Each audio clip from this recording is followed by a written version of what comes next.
C'est vrai qu'Arnaud, quand Arnaud m'a dit qu'il était schizophrène, tout de suite il m'a dit, vous savez, je suis pas meurtrier. Je dis, non, je pensais pas à ça.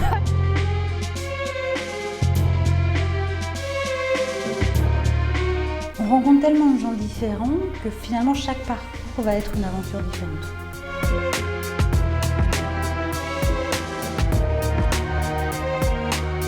Il y a certaines choses que je fais que je n'aurais jamais fait, il y a certaines choses que je voudrais faire que je ne peux pas faire.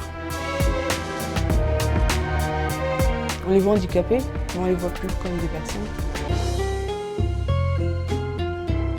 Est-ce qu'il vaut mieux pour la société dans laquelle on est embarqué que les handicapés travaillent un peu moins bien que les autres, un peu moins rapidement que les autres dans une boîte, ou pas du tout ailleurs?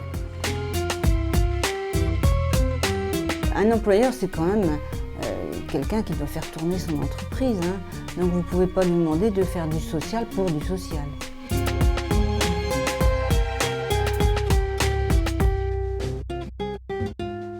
C'est énorme parce que sans travail, je suis enfermé chez moi et je ne fais plus rien. Je ne sors plus.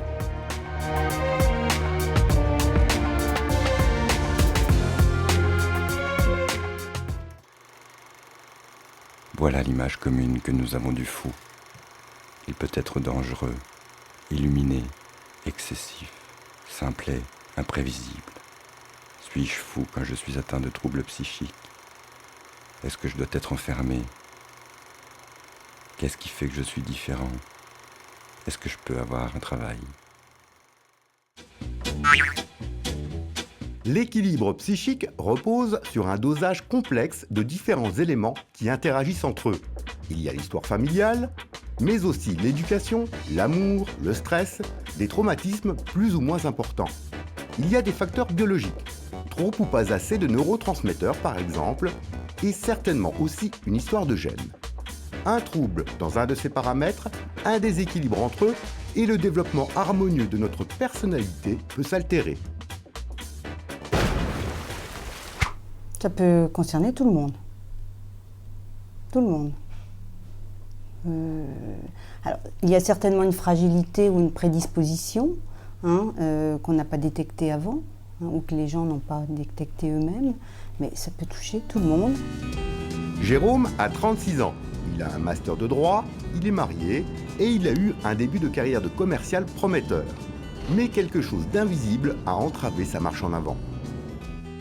Je suis allé voir le psychiatre parce que je sentais qu'il y avait des choses qui n'allaient pas du tout et mon raisonnement n'était pas du tout cohérent. Exemple type, c'était, il y a des moments j'en voulais aux clients de ne pas vouloir m'acheter mes produits, alors que bon, ça ne l'intéressait pas, mais j'en faisais vraiment une maladie. Cette maladie a un nom. Jérôme souffre de troubles bipolaires. Franchement, ma première réaction, c'était que ça m'a fait peur. J'ai refusé aussi d'accepter et de dire que mon mari pouvait être atteint de ce trouble parce que ça fait peur, quoi. Bien, les troubles bipolaires. Il ne s'agit pas d'un problème nord-sud. Attention cependant à ne pas être trop à l'ouest. Généralement, il y a une phase euphorique, une phase où tout va bien, on exulte. Après, il y a une chute. Là, c'est la phase dépressive, où là, on est le dernier des derniers. On n'arrive à rien, on ne fait rien, rien ne va plus. On reste couché au lit parce que de toute façon, ça n'ira pas plus mal, mais ça n'ira pas mieux non plus. Après, il y a une semaine 10 jours où tout va bien. Et après, on reprend sur une semaine euphorique, une semaine dépressive et une semaine 10 jours normale. Michel a 56 ans. Ça fait des années qu'il travaille dans cette jardinerie et pourtant, il est atteint de troubles psychiques. Au niveau des symptômes psychiques que j'ai, mon psychiatre m'a dit la vérité il y a 18 ans de temps arrière, que je suis schizophrène, je suis atteint de schizophrénie. Et c'est vrai que j'ai des hallucinations auditives et visuelles, quoi. J'étais amené voir des hallucinations auditives, donc je vais avoir des voix, être amené à voir des voix, que j'entends entendre des voix. Et c'est un peu compliqué parce que des fois j'ai un peu toute une fantasmagorie à l'intérieur de ma boîte crânienne, quoi. Quand c'est des bonnes voix, c'est agréable à entendre, quand c'est des mauvaises voix, c'est moins agréable, quoi. Moi, je trouve ça c'est ni normal ni pas normal, c'est comme ça, c'est tout, quoi.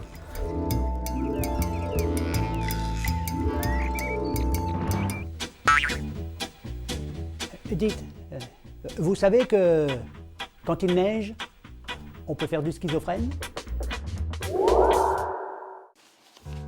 Arnaud est aide comptable dans ce centre de formation des apprentis de l'industrie. Lui aussi a une maladie. Ce que c'est qu'on s'est inventé un peu un monde à soi et qu'on se coince dedans. Et moi, mon monde à moi, c'est le monde des gens. Je me dis, qu'est-ce qu'il va me dire, qu'est-ce qu'il va... Et ça me bloque à tous les niveaux, au niveau social. J'ai du mal à aller dans une boulangerie ou prendre un billet de train parce que je sais que j'ai un contact humain. Mon psychiatre appelle ça de la schizophrénie simple. Moi, j'appelle ça de la timidité compliquée. Arnaud est ce qu'on appelle une tête. Il a passé un DEA en économie statistique, mais à l'issue de ses études, la maladie le paralyse. Il est incapable de chercher du travail. La problématique du handicap psy, c'est tout ce qui touche à la relation aux autres. Et dans le monde du travail, c'est très difficile à gérer. Arnaud, il travaille avec moi depuis 7 mois. Donc quand il est arrivé, il était très angoissé, très anxieux, il se bloquait très facilement. À 40 ans, c'est la première fois qu'Arnaud décroche un contrat. Il a dû faire un travail très long sur lui-même pour en arriver là.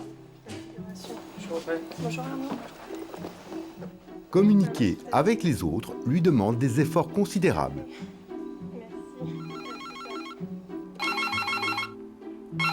Au début, j'étais tout blanc, je répondais pas, quoi. Je laissais sonner et je répondais pas. Ensuite, comme il y a le nom de marqué dessus, je choisissais les noms qui m'intéressaient. Et ceux que j'étais pas trop sûr de savoir répondre, je répondais pas. Puis au fur et à mesure, maintenant, je réponds à tout le monde. Les personnes extérieures, encore, j'ai du mal, mais ça va aller aussi, ça. Quand je suis une personne très sensible, je réagis au caractère de la personne qui est en face de moi, donc je me mets au diapason. Donc si ça ne va pas, la personne là en face, ça n'ira pas pour moi. Donc il faut que ce soit une personne avec qui j'ai confiance et avec qui je m'entende bien. Et cette personne qui est plus qu'une chef de service, c'est Isabelle. C'est elle qui lui porte une attention quotidienne et qui assure un rôle de tuteur indispensable pour une intégration réussie. Je lui ai toujours dit, Arnaud, quand le jour où t'es pas bien, tu me le dis. De façon à ce que je sois plus vigilante avec toi. Je veux dire, il y a des jours avec, puis il y a des jours sans. C'est tout, le jour où ça va très bien, il est autonome. Le jour où il n'est pas très bien, je le suis plus derrière. Elle détaille bien la consigne, elle me l'écrit s'il le faut, et j'ai plus qu'à suivre, quoi. Puis s'il le faut, elle leur explique une deuxième fois. Au début, oui, je compensais. Il y a pas 6 mois de ça, on va dire, il y a 4 mois de ça, oui, je compensais. Quand le travail n'était pas fait, de toute façon, il fallait moi, à la fin du mois, il faut que je règle les gens, il faut régler les fournisseurs, il faut faire les déclarations de TVA, il faut faire les frais de déplacement. Quand Arnaud avait des difficultés, je compensais. Moi, j'avais besoin d'un mi-temps, donc on m'a donné un temps plein, sachant quand même qu'il s'absente 1 fois par semaine pour aller en centre de formation. Donc ça me donne un 3/4 de temps. Donc moi, j'avais besoin d'un mi-temps, donc les jours où ça va pas, ça compense, je veux dire. Ça aussi, c'est un aménagement. Il faut donc de l'attention, de l'organisation et du temps.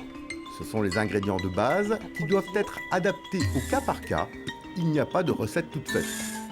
La maladie psychiatrique, c'est une maladie qui évolue, qui est imprévisible. L'évolution est imprévisible. Et puis, ce n'est pas des aménagements techniques, ce sont des aménagements organisationnels, de temps de travail. C'est beaucoup plus difficile, ça, à demander à un employeur. D'après l'Organisation mondiale de la santé, 10 à 20% de la population est ou sera atteinte de troubles psychiques plus ou moins importants. Cela veut donc dire qu'il y en a dans les entreprises. Et ils sont cachés où?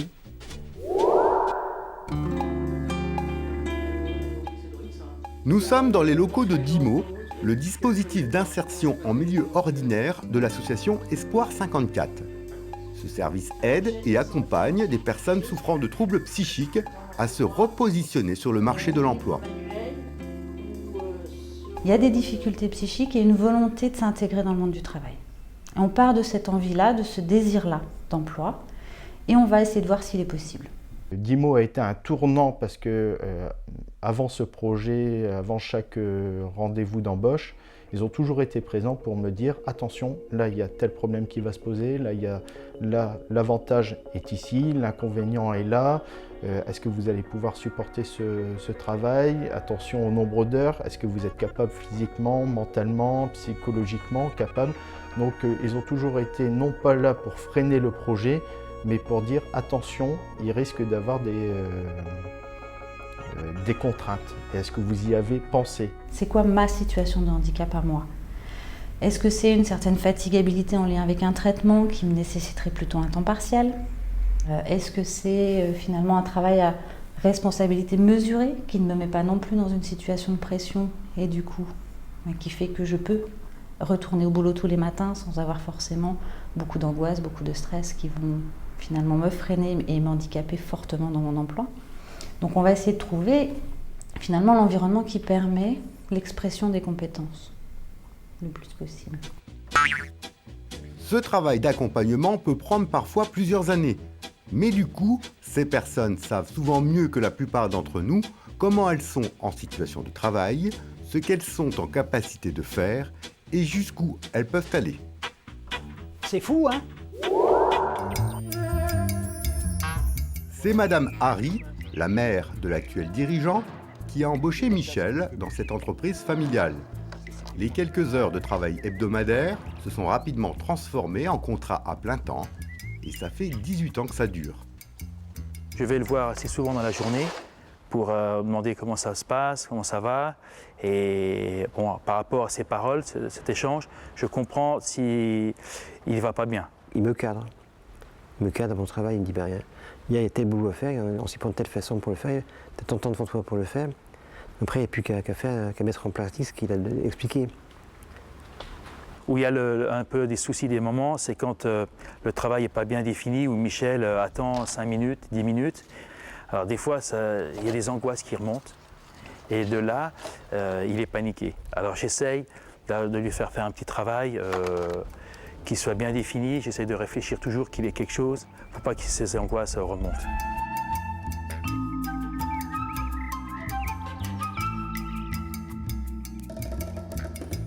J'ai une certaine lenteur pour accomplir tout ce que j'accomplis. Je fais les choses lentement. Et je galère aussi au niveau concentration, logique, tout ça, quoi. Ça ne coûte pas forcément de source pour moi d'être logique, d'être concentré et d'être dense.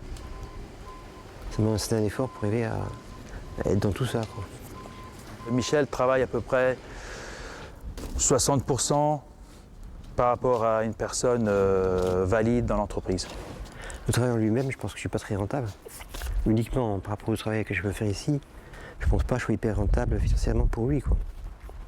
Encore qu'il disait qu'il y a aussi des aides financières, donc même au niveau financier, comme avec les aides qu'ils peuvent avoir ici, c'est pas si catastrophique que ça pour eux.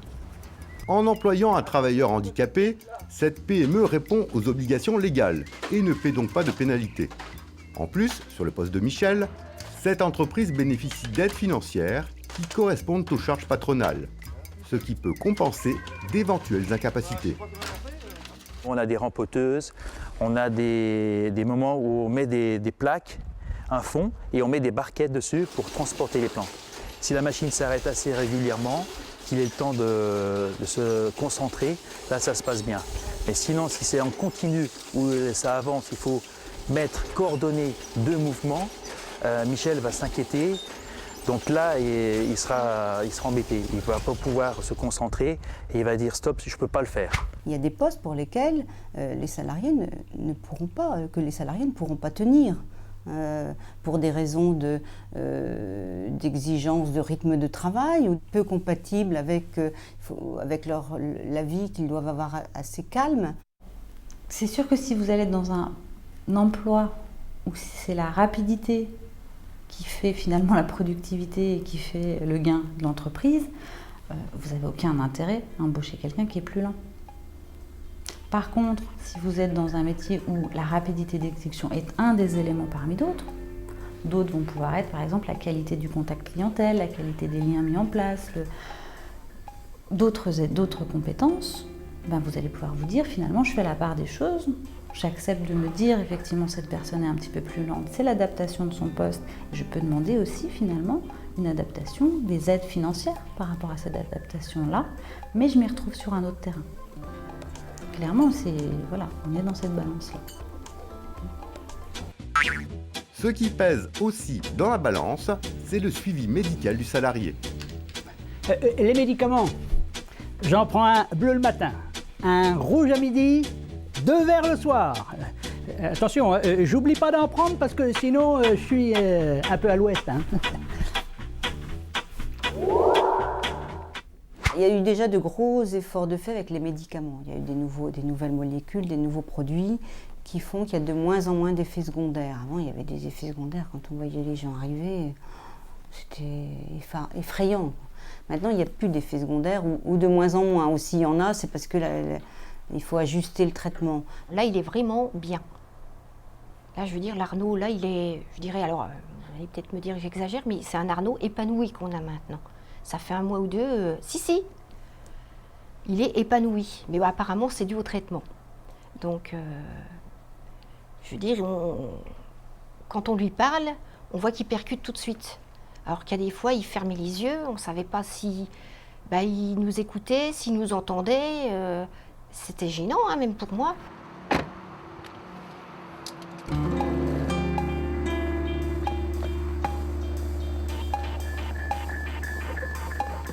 On se rend compte qu'aujourd'hui, avec les médicaments, avec la thérapie, Jérôme va beaucoup mieux et peut envisager de créer quelque chose qu'il y a 6 ans, il n'était pas capable d'assumer déjà son propre travail ou d'assumer le travail à la maison. Le fait de créer mon entreprise me permettra de gérer mon temps de travail. Donc les semaines où je suis capable par exemple de faire 20 heures, je ne ferai que 20 heures. Mais je rattraperai par les semaines où je suis capable de faire 30 ou 40 heures. Donc je vois plus ça comme une annualisation du temps de travail que du travail véritablement au mois ou à la semaine. Donc ce qui permet d'être plus souple, entre guillemets, et d'être plus opérationnel au moment où on doit être opérationnel. Il a appris à se comprendre, il a appris à gérer ses sentiments, gérer sa maladie, et c'est ça qui est totalement différent par rapport à avant. L'autre écueil potentiel, ce sont les collègues. Sont-ils prêts à accueillir quelqu'un qui ne rentre pas dans une certaine norme psychologique ? La relation avec le personnel, il travaille de son côté. Avec 2-3 collègues, ça se passe très très bien. Avec d'autres collègues, c'est un peu plus difficile parce que il y a le handicap. Bon, par exemple, mettons, quand il y a des saisonniers par exemple, qui viennent, parce qu'on embauche des saisonniers par exemple. Bon, ils ne connaissent pas Michel, ils me disent Michel, mais qu'est-ce qu'il a, Alors je leur explique un peu, je leur dis qu'il a les problèmes, je leur explique comment. Au début, ils ne savent pas, c'est sûr, et quand je leur dis, ils changent d'avis quoi après. Bon, il faut un équilibre au niveau de la vie du malade, hein, travail, maladie, mais il faut aussi garder un équilibre dans l'équipe de travail. Et c'est pas facile. Je leur ai dit, Arnaud a des problèmes. J'ai pas parlé d'handicap parce que je voulais pas gêner Arnaud. J'ai dit Arnaud a des problèmes relationnels. Donc les gens après ils ont bien vu, ils me disent oui Arnaud, il ferme les yeux, Arnaud, je dis c'est normal, c'est son problème. Je dis sachez, il est comme ça, il y a peut-être 10 jours où il n'arrivera pas à vous parler, mais il est comme ça. Je veux dire, j'ai essayé de prévenir les gens, de façon à les mettre à l'aise. J'expliquais, j'ai dit de toute façon il est comme ça, et on fait avec, point. Je veux dire, il n'y a pas de rire. Enfin, pour moi, je veux dire, si moi j'y arrive, d'autres peuvent le faire, les efforts, les autres peuvent le faire aussi. Bon, au début, ils sont pleins de bonne volonté. Surtout quand le salarié a de l'ancienneté dans l'entreprise. Hein, ils ont envie de l'aider, mais à la fin, ils sont fatigués. Ils viennent nous voir et ils nous disent qu'il faut trouver une solution. Mais ils sont pas ils ne sont pas satisfaits de le dire, hein, de nous le dire, mais ils ne sont pas satisfaits, ils se culpabilisent, mais il y a un moment, en effet, ils ne peuvent plus. Donc il faut aussi ménager l'environnement professionnel, parce qu'eux aussi, ils ont besoin de travailler. J'en ai marre des gens qui vont toujours bien. Et, franchement, moi ça me déprime. Il faut donc préparer les collaborateurs pour qu'ils n'aient pas à subir. Il faut en amont imaginer une organisation du travail qui ne pénalise pas les autres salariés. Pour cela, l'entreprise peut s'appuyer sur des structures ressources pour la guider et l'accompagner dans la mise en place d'un management adapté. Une fois le handicap psychique accepté et assumé, ces personnes sont plus que motivées pour trouver et s'investir dans un emploi. C'est une rencontre, hein, une embauche, hein, entre une personne et une entreprise. Si l'entreprise joue le jeu et se dit « j'intègre une personne en difficulté sur certains points, mais j'ai d'autres salariés qui sont en difficulté sur d'autres hein, », et bien là je vais mettre les moyens que l'intégration et que la phase de travail se passe bien. En effet, si l'employeur a un poste qu'il pense pouvoir être tenu par un malade, un handicapé psychique, il faut déjà qu'il s'entoure de toutes les garanties auprès du médecin du travail, auprès de l'environnement de travail, des collègues de travail. Hein.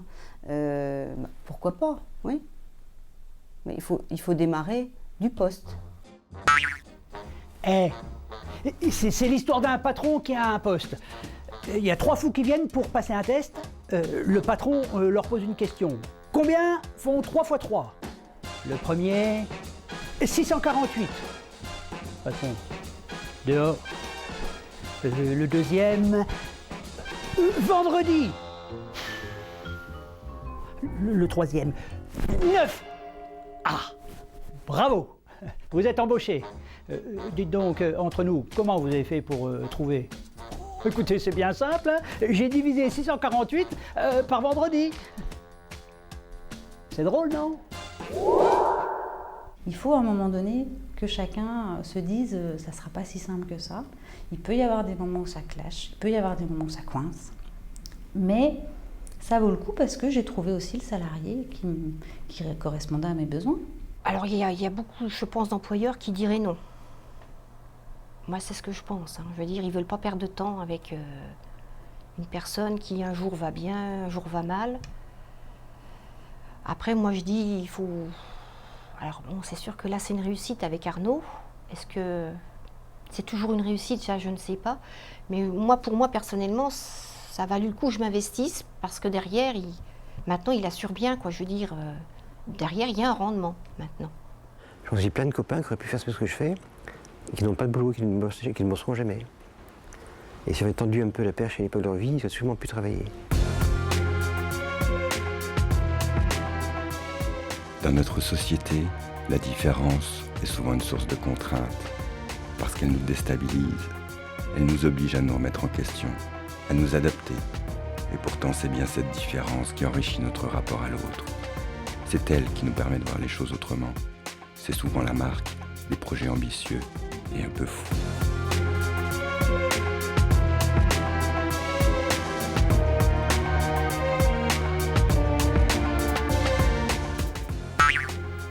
Et vous êtes peut-être demandé ce que je faisais là, hein? Je suis travailleur handicapé. Et au moment de l'embauche, je ne l'ai pas caché. Et ils m'ont pris. Et du coup, la production, ils n'ont pas payé la taxe. Et puis finalement, le film, il est bien mieux comme ça, non? Hein? Ça fait la différence quand même. Dites, à propos, si des fois vous avez un petit boulot, hein?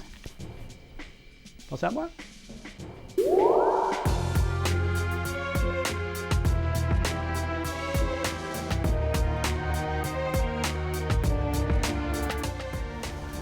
Et 10 ans en arrière, je disais rien du tout. Rien du tout, je parlais pas.